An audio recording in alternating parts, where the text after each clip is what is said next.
A sturdy old wheel.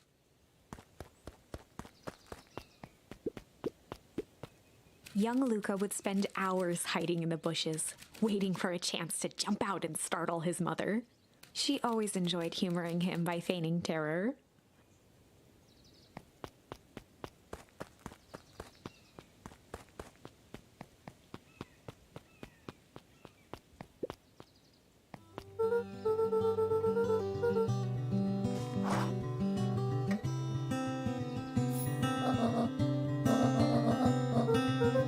The less Gran knew, the better for everyone involved.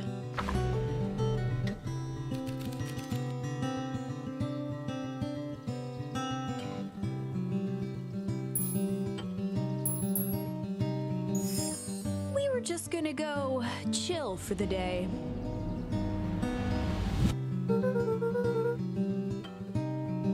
The best lies are built on truth.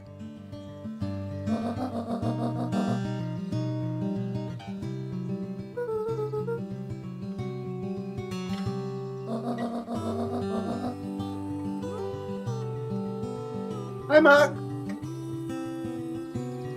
Easy. Welcome back. Impressive. You've managed to navigate your first turning point without too much of a mess. That is the power of charms. A single word can change everything. I think it's time to introduce you to the Chronicle.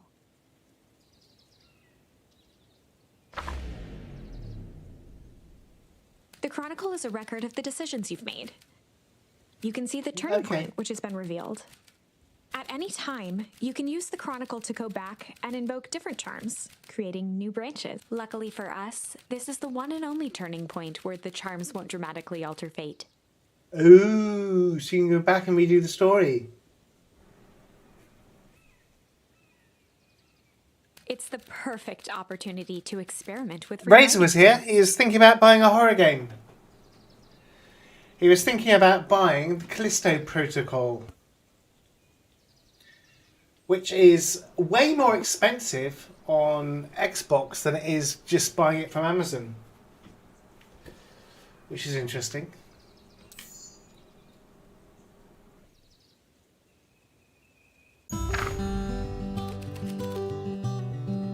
Oh, okay.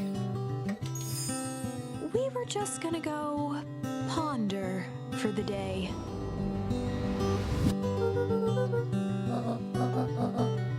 This was Luca's chance to sell. Nailed it.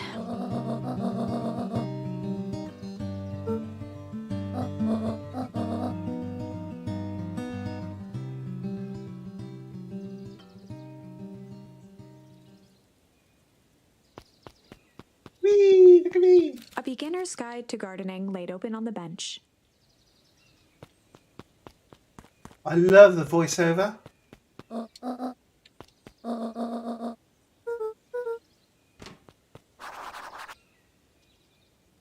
Get into trouble with Rolo. That's a quest.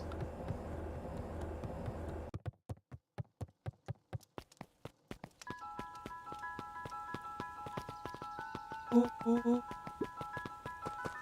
Oh, this is so cute. Love the artwork. What's this way?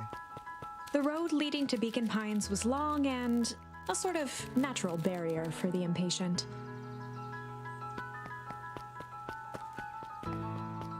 Ooh, ooh.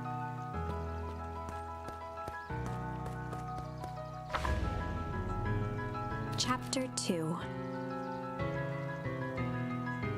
Welcome to Beacon Pines. For many years, this valley had been a small mining outpost. It wasn't until Sharper Valentine built his This game fertilizer gets company dark, that Beacon Pines was really dark, established. as far as I'm Over the aware. next 30 years, the town had grown and prospered until the foul harvest and his sudden death. In the 6 years since, everyone was simply trying to get by.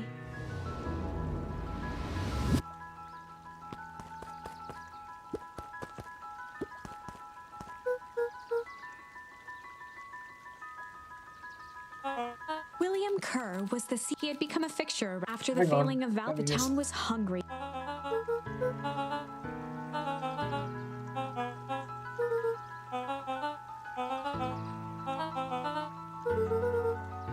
Like Animal Crossing, the voices. A harvest awaits.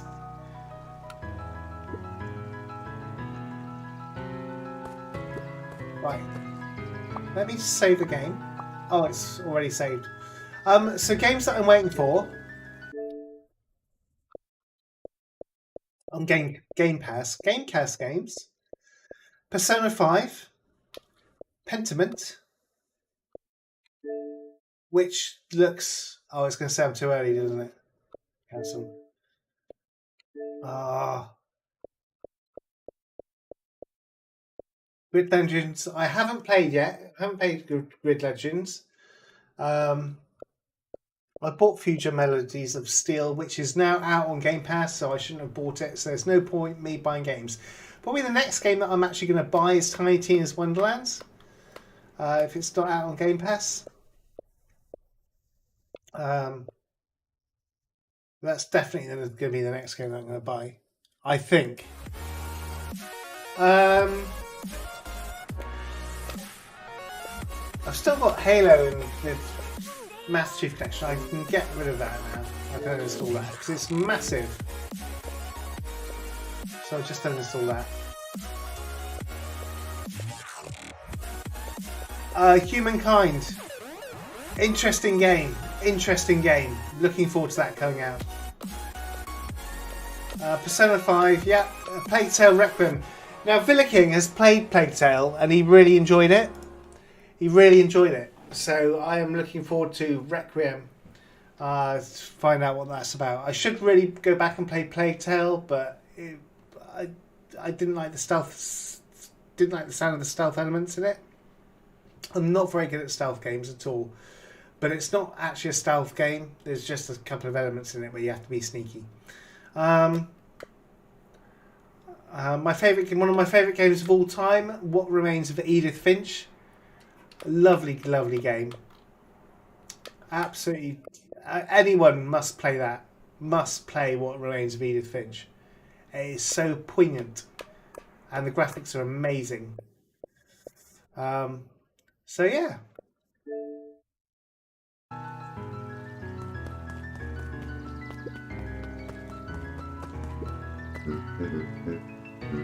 Mayor Augustus Valentine was not busy. Flustered, Gus instinctively loosened his tie.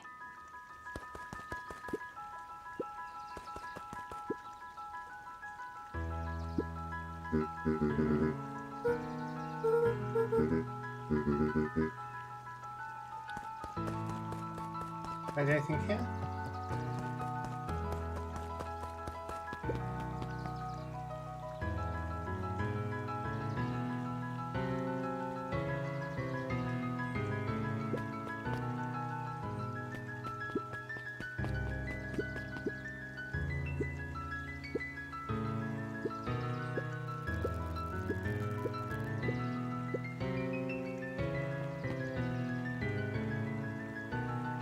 What's that? What game are you looking forward to? He pulled a pen from the pocket of his sweater vest and began to frantically jot something down on a clipboard.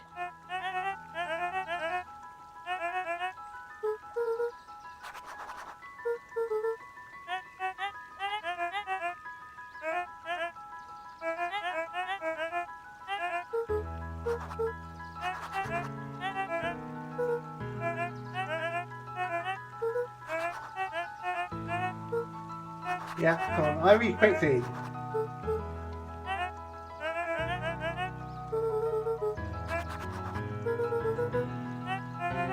Pete stopped scribbling and glanced up from the clipboard.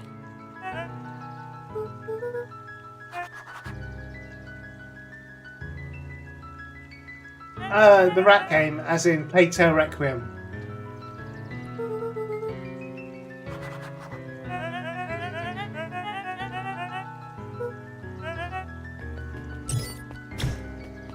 Am I going here?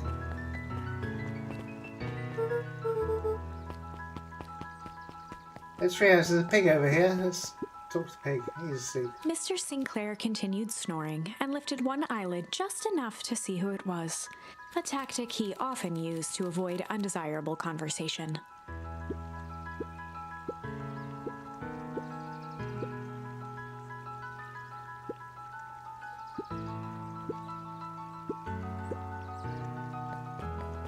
Let's go to the tree house.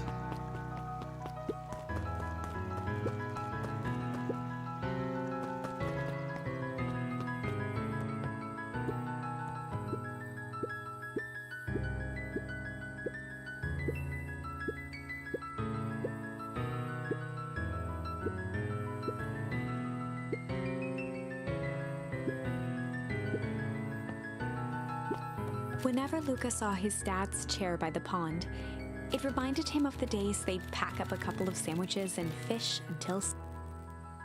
Oh, that's cute. Oh, it's Dad.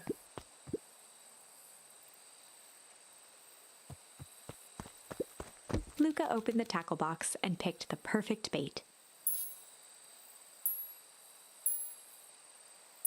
Luca tied a shoestring to the hook. What fish could resist a nice shoestring?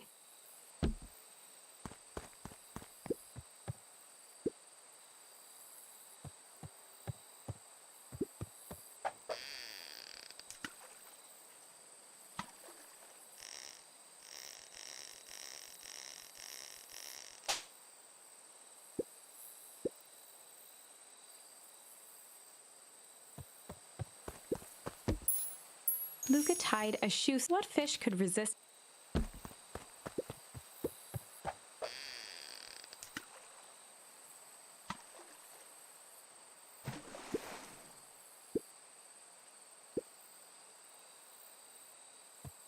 Oh. Luca tied a shoe. What fish could resist?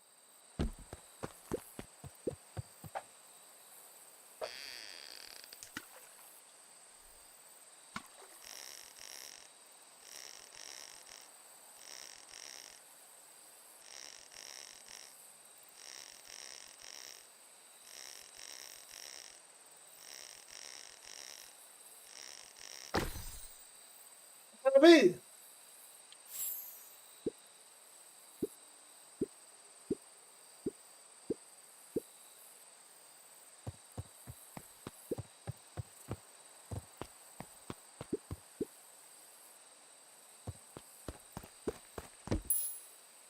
Luca gently baited a feather onto the hook. Good for skimming the surface. Oh, a feather.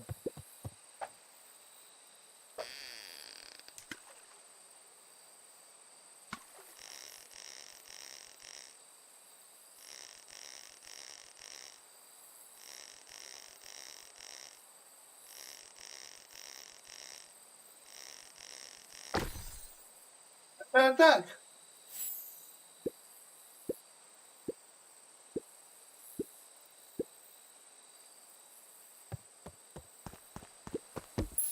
Luca gently baited. Good for skimming the surface. Do, do, do, do, do, do, do.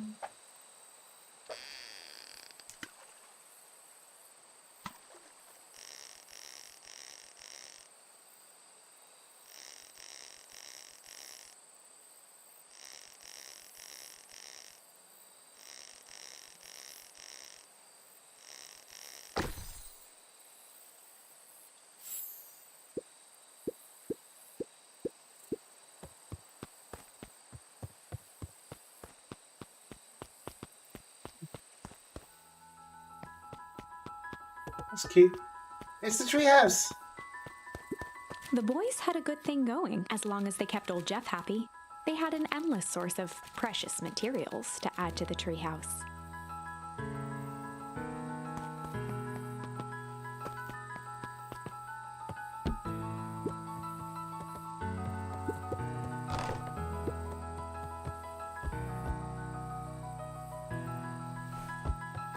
On certain nights, when the clouds were just right, the boys could tune into strange patterns of static. Rollo thinks it's aliens. He always thinks it's aliens.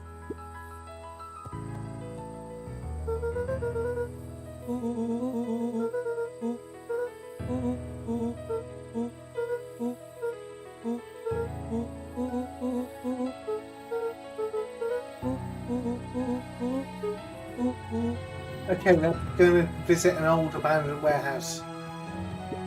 Luca's winter coat decommissioned. With the cold holding out longer than usual, he reconsidered its usefulness. Oh, this music After is Luca's father fantastic. had passed, Rollo became obsessed with them building their own Hank atomic star scraper. It was some time before Luca realized it was Rollo's way of keeping him occupied.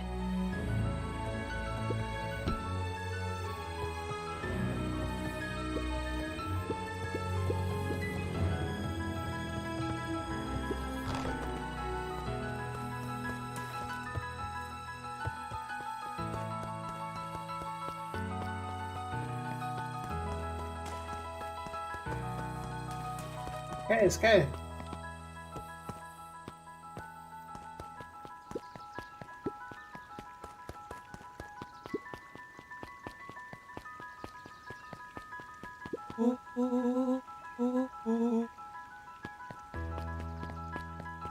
Wow.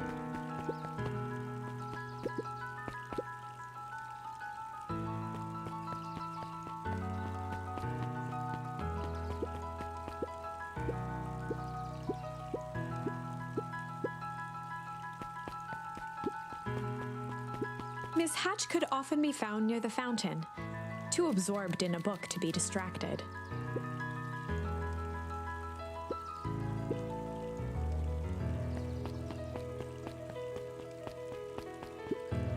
Holden Wilder ran the local paper of record, the Beacon.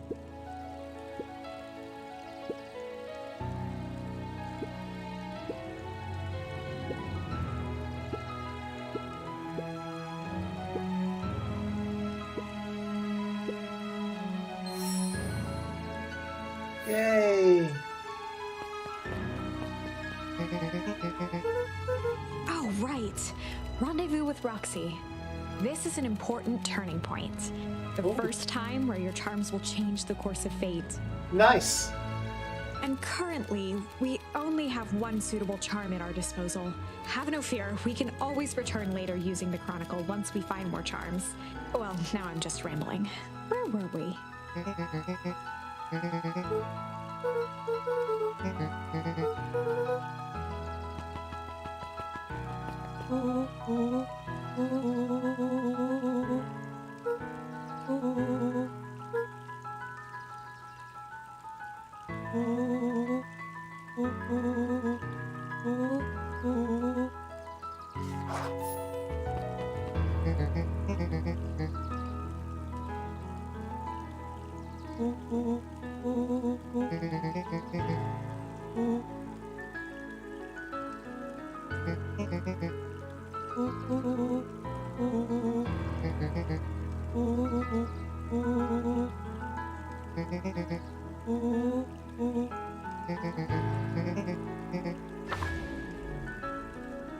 Rollo froze as Roxy took a step toward him, cracking her knuckles. Luca knew he had one chance to save his friend from being dragged home.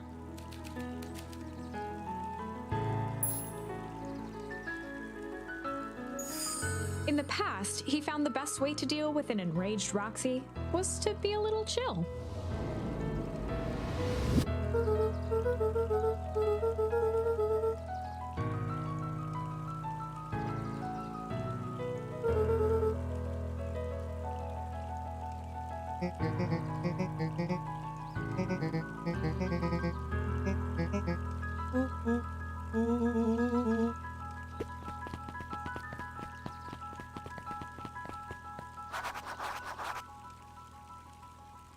Investigate the Valentine warehouse alone.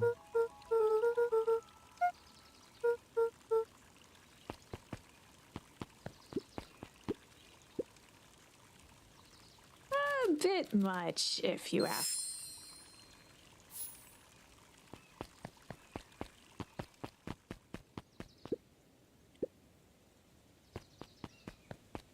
Is that it there? Jeff's hardware closed down about a year. The effects of the foul harvest stretched wide. When there are no crops in the field, tractors don't need fixing.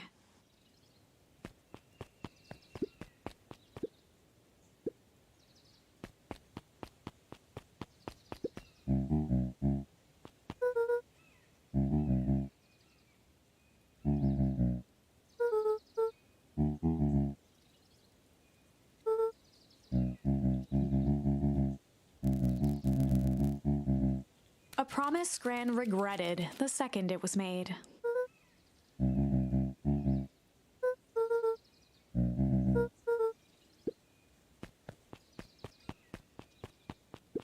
The phone booth was brand new, part of Perennial Harvest's Beacon Pines Reborn initiative.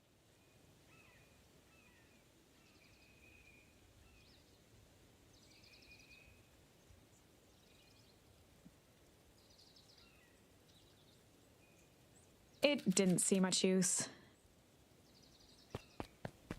This is looking at we're playing Beacon Pines. It's not Fortnite. I did change the title.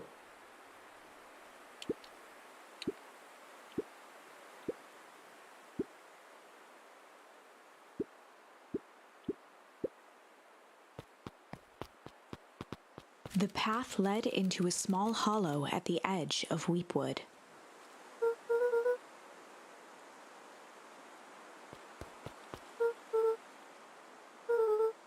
The fence thrummed with a gentle electric buzz. Luca often asked himself what Rollo would do, so that he could rule out that option.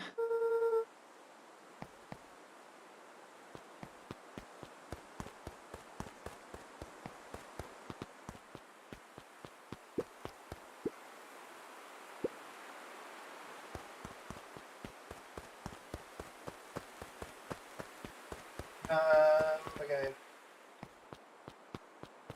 Go here. Go around here. I can't.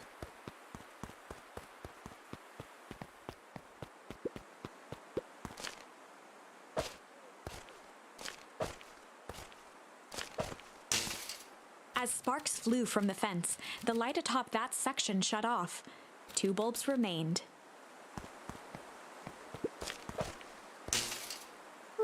One more to go. The fence's buzzing gave way to silence. Every kid in town knew the old Valentine Fertilizer building. Long abandoned, the warehouse once served as the industrial heart of Beacon Pines. Now, it stood only as a reminder of things left behind. The dormant building showed strange signs of life. There was only one way to find out.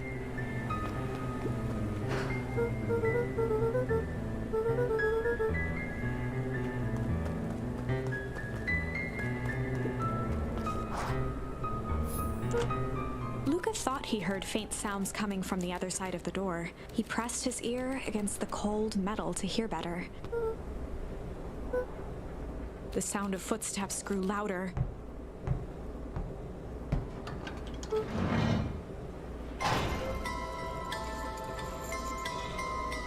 What? Oh my word, this is going to get dark really quickly.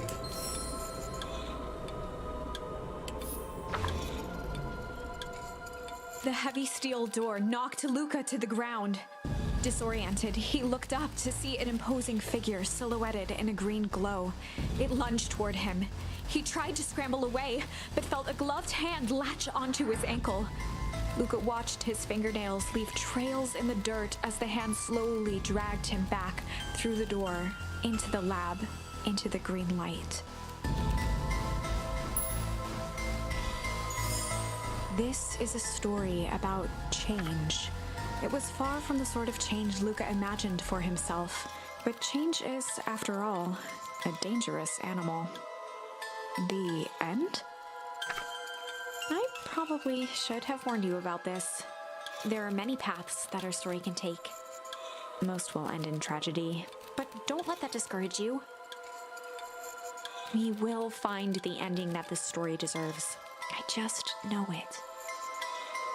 From here on out, a charm will have a check mark when it's been used to its full potential at a given turning point. Now, let's try something different.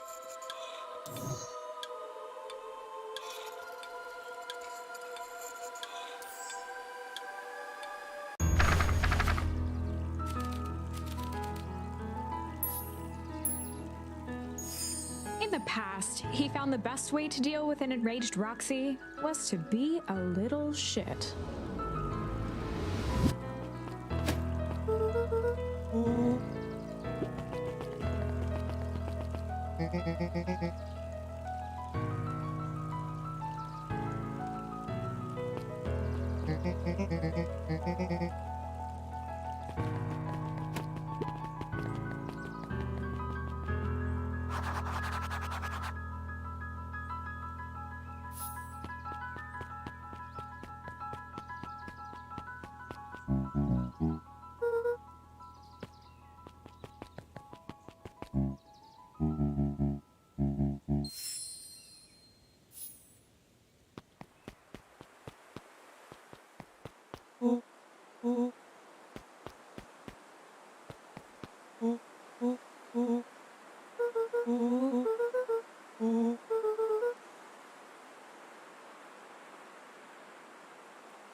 Yeah, it's ridiculous, isn't it?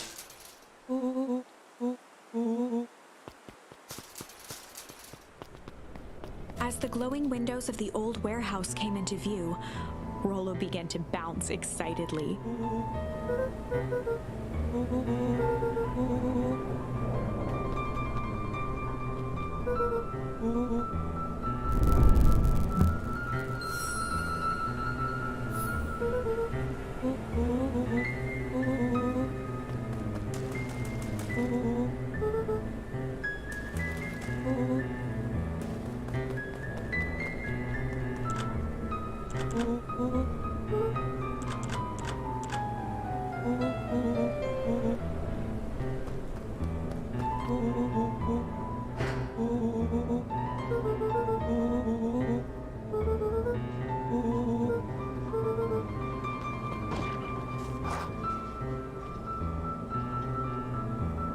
Yeah, they're bad. They're the bad guys now. So they are.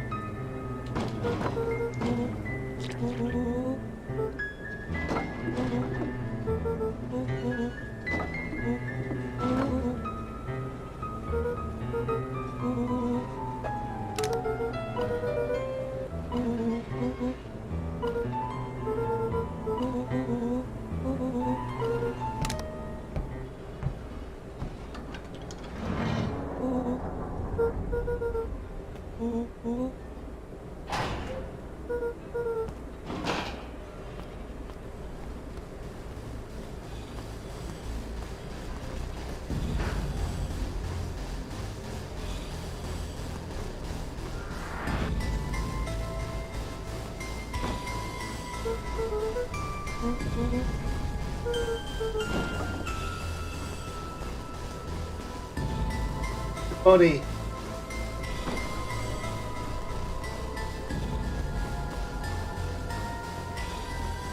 The boy sat petrified under the weight of the bag.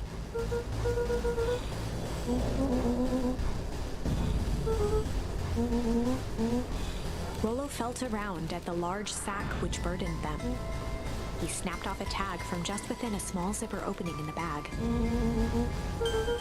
Rollo held the badge up to a faint shaft of light within the dumpster.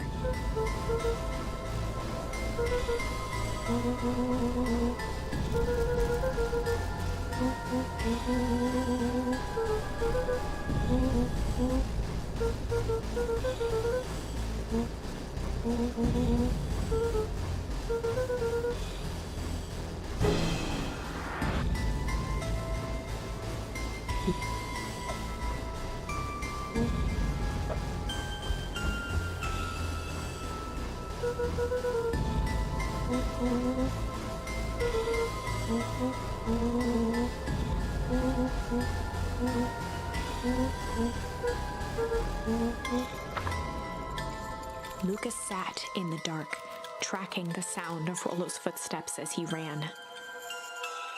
1, 2, 3. He pressed his ear to the dumpster wall, straining to hear 15, 16, 35, 36. Screw it, that's long enough. Luca carefully lifted the lid and peered out. Nothing. No sign of Rollo. No sign of the man in the yellow. Time to haul ass. Luca clambered from the dumpster, stumbling to his knees. He was up like a shot and running, sprinting toward home as fast as he could. Beacon Pines flew by, blurred by the tears that welled up in his eyes. He wouldn't remember getting home at all that night. Throwing his front door open, storming up the stairs to his room and surrendering to sleep almost as abruptly as he hit his pillow. Chapter 3. Finding a Friend. The next morning, it was quieter than usual at the breakfast table. Only the sound of silverware and chewing interrupted the awkward silence.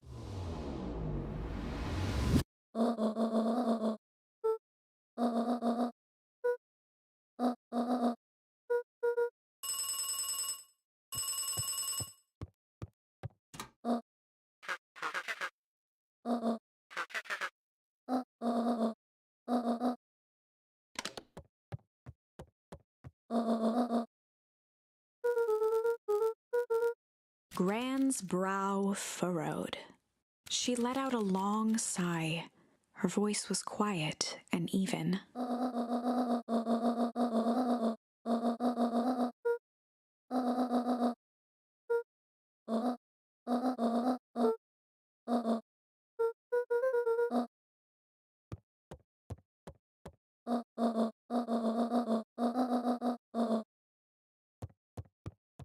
I did leave the icebox open.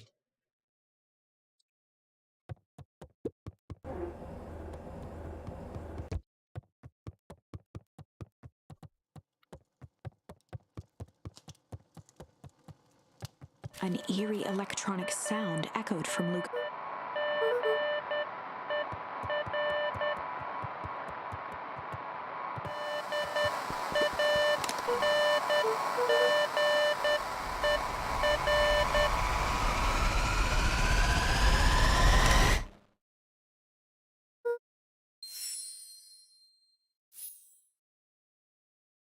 Luca glanced at the now silent walkie-talkie. He wasn't sure what to think.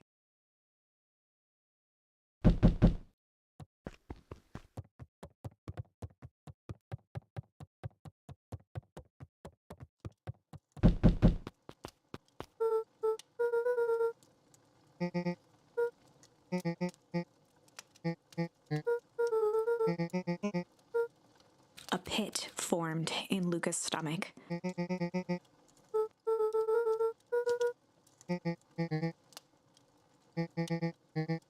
Luca's mouth felt dry.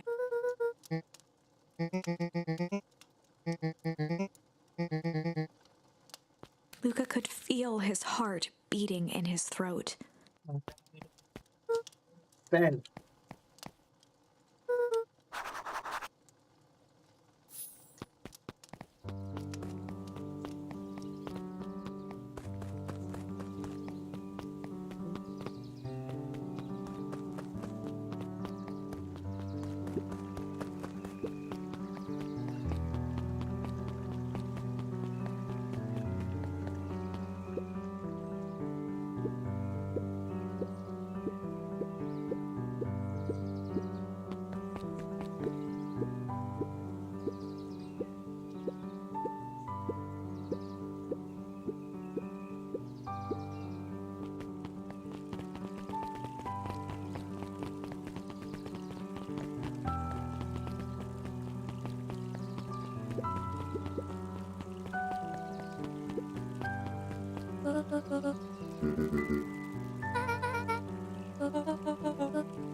Cato volunteered at the library. He wasn't very social, so he'd dedicate each summer to becoming an expert in a single subject, making him a reliable source of very particular knowledge. If you were to ask Cato something he didn't know, he'd escape into the dusty old bookshelves and return with just the right thing.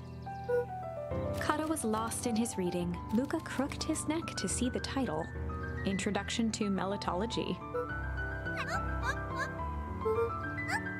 He gestured to the shelf.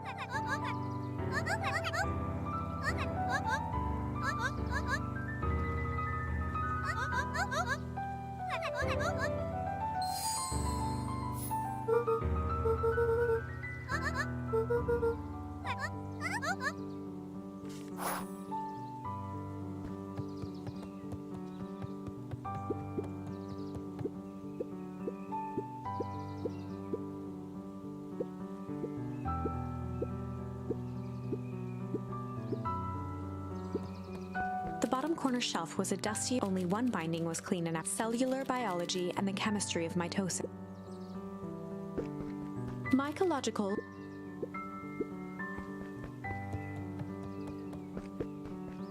The entire top level of the library was devoted to comics, most of which were Hank Atomic and the myriad of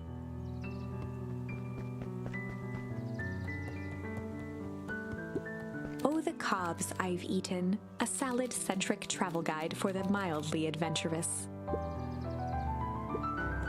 Sally Seashore's Simple Succulent Sundries.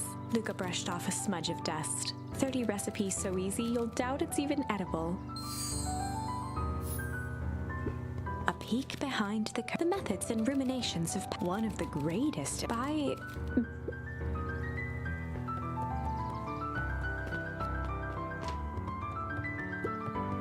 There were rarely any, simply a variety of existing content.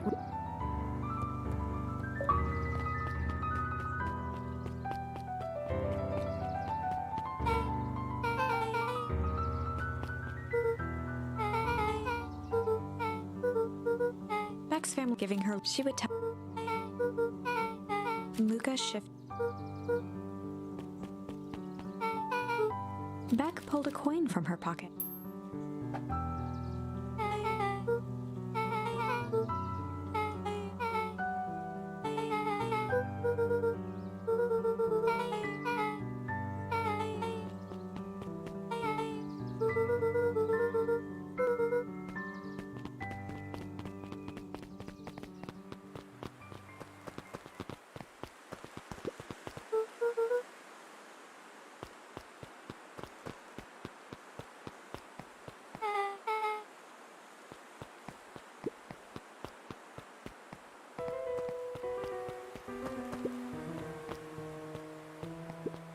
Luca felt a chill as he approached Beck. Her eyes were locked on the strange green liquid. The nearby grass was coated in a fine layer of frost.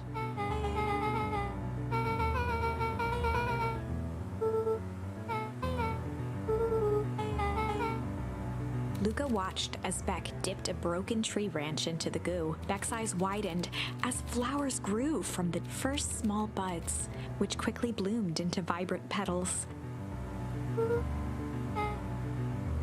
As quickly as they had grown, the flowers began to shrivel and turn gray. Beck dropped the stick with a grunt of disgust.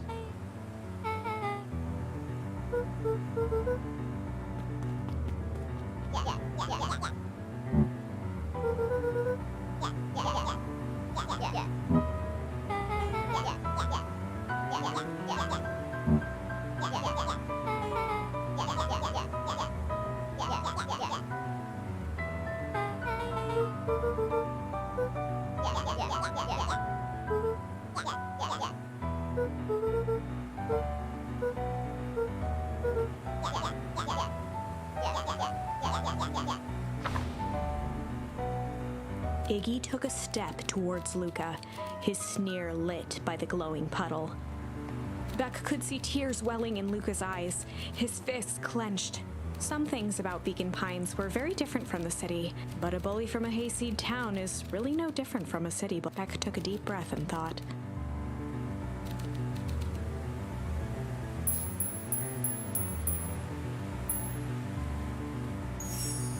Well, time to bust out the strange.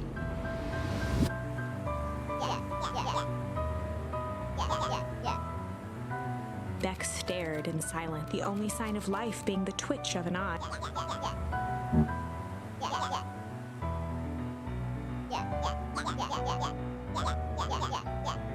the sight of Iggy taunting back, something in Luca snapped. Iggy's smirk shifted to a look of shock as Luca launched himself into his stomach.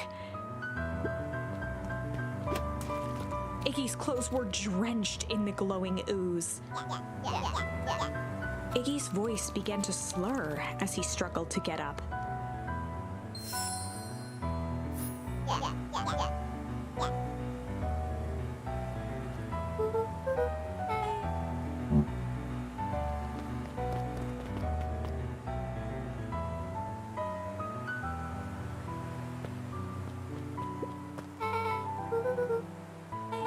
The person at the warehouse, this strange ooze, and what was Rollo caught up in all of this?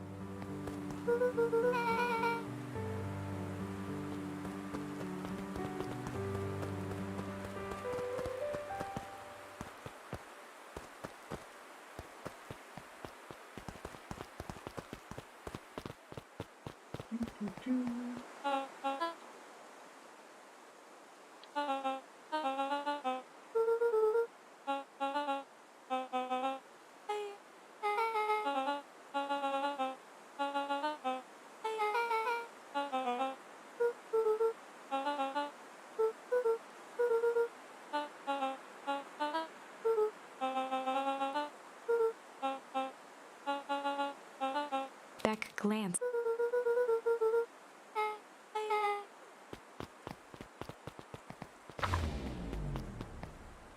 Rollo was safe. A wave of relief washed over Luca, which was quickly replaced by a sense of dread. Gran is going to kill me.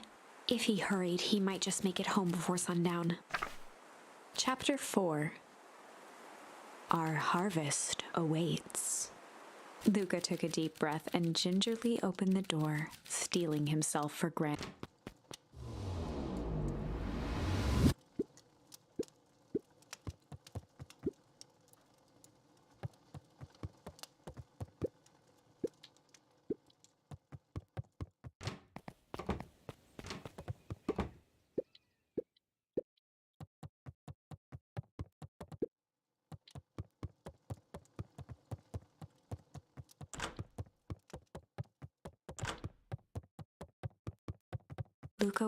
The house was empty.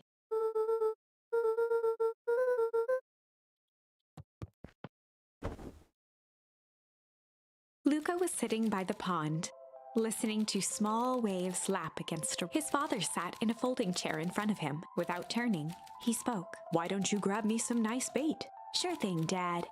Luca hopped over to the tackle box and popped open the lid. Inside was a rolling, buzzing mass. "We're fishing with bees?" Luca's father gave a warm chuckle. "Well, you catch more fish with bees than honey. Pick us out a good one." Luca closed his eyes and plucked out a bee. He could feel its wings struggle between his finger and holding it at arm's length, he hurried over. His father deftly baited the hook and examined his work. "Interesting choice." With a practiced flick of the wrist, the line buzzed in a graceful arc. Oh, I've got to go. Family